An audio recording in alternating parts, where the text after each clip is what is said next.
नमस्कार. खानापूर भाजप कार्यालयात लैला शुगरचे एमडी श्री सदानंद मारुती पाटील यांचा वाढदिवस जल्लोषात उत्साहात साजरा.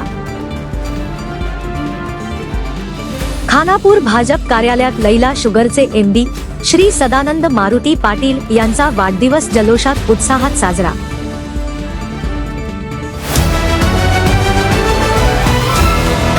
भारतीय जनता पक्षाच्या खानापूर मंडळ कार्यालयात 27 जुलै 2026 रोजी लैला शुगरचे एमडी तसेच जिल्हा रयत मोर्चाचे उपाध्यक्ष श्री सदानंद मारुती पाटील यांचा वाढदिवस भाजप पदाधिकारी व कार्यकर्त्यांच्या उपस्थितीत मोठ्या उत्साहात आणि जल्लोषात साजरा करण्यात आला. या कार्यक्रमाच्या अध्यक्षस्थानी श्री लक्ष्मण झाजरे होते. प्रमुख उपस्थितीमध्ये श्री किशोर हेब्बाळकर, श्री राहुल अळवणी, श्री सदानंद होसूरकर, श्री प्रकाश माजगावी तसेच श्री भरततीरवीर श्री सदानंद मासेकर, श्री नारायण गुरव, खानापूरचे प्रसिद्ध पत्रकार श्री दिनकर मरगाळे आणि श्री महादेव कादरोळकर यांचा समावेश होता. कार्यक्रमाच्या प्रारंभी लोकप्रिय तालुका प्रधान सरचिटणीस श्री मल्लप्पा मारिया यांनी सर्व मान्यवरांचे स्वागत करून कार्यक्रमाचे उद्घाटन केले.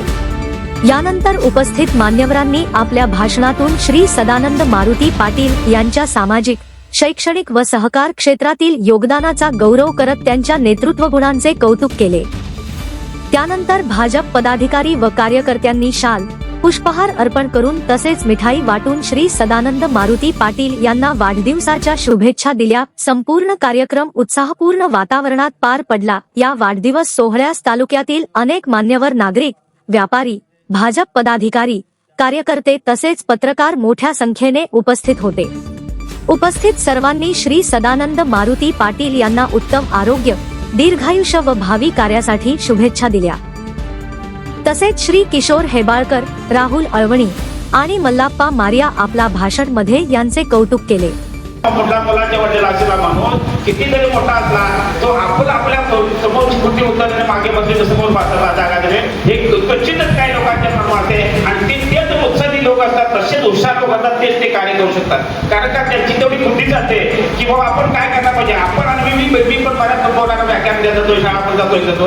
एखादी मोठी व्यक्ती दिसली आपण तुम्ही बस पूर्ण प्रवास करा, कुठे करा, आपण कुठून उभं राहून त्या माणसाला बसायला दिला तर एक आदर्श ठेवला असता त्या माणसाने. आदर्श ठेवल्याचं काम शिकायला पाहिजे, सदानंद पाटलांच्याकडे शिकायला पाहिजे. आणि मला अभिमान आहे सरांच्याकडे जे सदानंद पाटलाकडे जे कोण राहतात ती खरोखर ती आयुष्यात कधी मागं पडणार नाही. कारण कसं असतं, गुरु त्या पद्धतीने लागतंय. गुरुचं मार्गदर्शन, गुरु जर चांगला असेल तर विद्यार्थी चांगला होतोय. आणि गुरु जर चांगला नसेल तर विद्यार्थी आयुष्यात कधी घडू शकत नाही. म्हणून कधी बी कोणाची संगत करायची तर चांगल्या माणसाची संगत करायला पाहिजे. आणि ती संगत तुम्ही कोण अशी आता यांच्याबरोबर सतत राहताय का नाही की तुम्ही जे संगत केलाय तर तुम्ही मागे कधी मागे पडू शकत नाही. कारण ती जी राजकारण असू दे, समाजकारण असू दे, इतर कुठलाही व्यवसाय असू दे, शेती असू दे, ते घरात असेल त्या पद्धतीने आपण गुरुच करताय. गुरु जर चांगला असेल तर तुम्ही तुमच्या आयुष्यात चांगलं होऊ शकताय. आणि गुरु जर चांगला नसेल तर तुम्ही आयुष्यात कधी व्यक्ती प्रत्येक वेळी बोले देशात आले त्याची वंदाई पावले.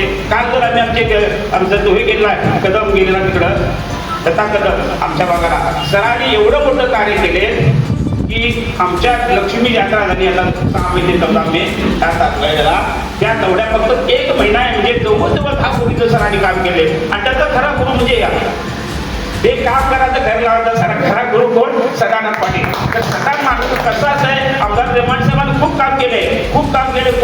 त्यांच्याबरोबर जे लोक होती त्यांना मार्गदर्शन बरोबर त्याला केले नाही. जो आमदारच्या बरोबर जवळ माणूस होतोय तो माणूस हुशार पाहिजे. काय असतंय तर ते माणसाचं आमदार रेमांड साहेबांनी काम केले ते आता त्याच्या पावलात पाऊल कोण काम करणार असेल तर ते जागे दुसरा करावे. मग ते काम आपण जो काम करत असतो त्या काम करायला कुठलाही विद्यार्थी असतो ते त्या विद्यार्थी घडवायचं असेल तर ते शिक्षकाचं काम असतंय. आणि ते शिक्षक जर बरोबर नसेल तर विद्यार्थी पण बरोबर होऊ शकत नाही. आणि ते हे करून दाखवले. आता परवा तुम्ही आता बघितला कॉक्रोच पार्टी तेव्हा इकडं करायचं चालू होतं. त्याच वेळेला आमच्या कॉलेजच्या प्राध्यापकांनी मला बोलवलं आणि सांगितलं की तुम्ही तुमचं काय ते कार्य असेल ते कार्य करा. मात्र तुम्ही कॉलेजमध्ये तुमचा अनुभव शेअर करण्यासाठी तुम्ही टीचिंगला या म्हणताय. आणि तिकडं मी 2011 वर्ष कार्य केलं आणि ते सुद्धा करत असताना आणि वेळ भरपूर कमी पडायला लागला. म्हणून तिथं सुद्धा राजीनामा देऊन आमदार साहेबांच्या बरोबर इकडं म्हणजे अगोदर साखर कारखाना चालवायला घेतलं. त्याच्यानंतर भरपूर असे तुम्हाला सर्वांना त्यानंतरचे सगळ्यात खूप माहीत आहे मात्र ह्या सगळ्या गोष्टी करत असताना जसं जत्रे साहेबांनी सांगितले की आपण खूप पुढचा विचार करावा लागतोय आणि खूप पुढचा ज्या वेळेला आपण विचार करत असतोय त्यावेळेला छोटी मोठी सुख दुःख जी येतात त्याच्यामध्ये आपण खचून जायचं नाही. कारण ध्येय जर आपण पुढचा ठेवलेला असेल तर ते ध्येय गाठण्यासाठी आता ज्या ज्या गोष्टी आहेत त्या सगळ्या गोष्टींमध्ये तडजोड करून जावी लागते. नाहीतर आज जर आपल्याला कुठं जर दुःख झालं म्हणून आम्ही त्या दुःखाच्या संकटामध्ये जर त्या दुःखाला कवटाळून जर बसलो आणि तिथं जर हरवलो तर आपण आपलं ध्येय पुढे जाऊन गाठू शकणार नाही.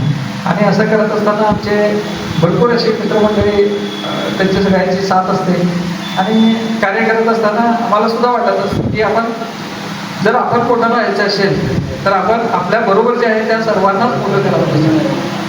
उद्योगात म्हणा किंवा त्यांच्या व्यवसायात म्हणा किंवा त्यांनी जे कार्य करत असतात त्याच्यामध्ये आम्ही छोटा मोठा त्यांना सहकार्य जर केलं तर ते मोठे होतात आणि ते मोठे झाले तर काय होतं सांगा त्यांनी आपल्याला मदत करतात आणि आपल्या अडीअडचणीमध्ये ते सगळेजण धावून येतात आपल्यासाठी. म्हणून आपण सतत एकमेकांच्या मदतीला धावणं आणि एकमेकांना सहाय्य करणं हे आजची काळाची गरज आहे. कारण हे सगळं कॉम्प्युटर युग आहे. तुम्हाला सर्वांना माहिती आहे की आपण आपलं घर जर बघितलं तर शहरामध्ये तर हे खूप मोठं आहे की आपलं घर सोडून बाजूच्या घरामध्ये काय चाललेलं असते हे आपल्याला कुणाला सुद्धा माहीत नसतं. तसं खेड्यामध्ये नसतंय. खेड्यामध्ये काय असतं काही जरी झालं तरी ते सगळ्यांना प्रत्येकाला समजत असतं.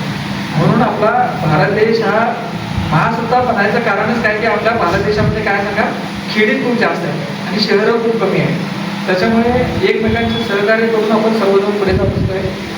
एवढे जर तुम्ही सर्वजण या ठिकाणी मला शुभेच्छा देण्यासाठी इकडे उपस्थित राहिला त्याबद्दल मी तुमचा खूप खूप ऋणी आहे असं मी सांगू इच्छितो. आणि त्याच्यानंतर सुद्धा मी तुम्हाला सांगू इच्छितो की आपले जे नोकरी आमदार आहेत सुमन आंबेकर सर भरपूर सारं कार्य आपल्या खानापूर तालुक्यासाठी जे केलेलं आहे ते मला वाटतं की एखादा काँग्रेसचा आमदार ज्या ठिकाणी त्यांनी तेवढं काम केलेलं नाही आहे तेवढं काम आपल्या खानापूर तालुक्यामध्ये चालू आहे. असं असताना सुद्धा तुम्हाला माहिती असावं की काही विघ्न संतोषी लोक आहेत ते जे कार्य चांगलं चाललेलं असतं त्याला त्यांनी कायम विघ्न करायचं काम करत असतात. आताच तिकडे एक मोर्चा चालू आहे तुम्हाला सांगू कुठं इटिकीमध्ये.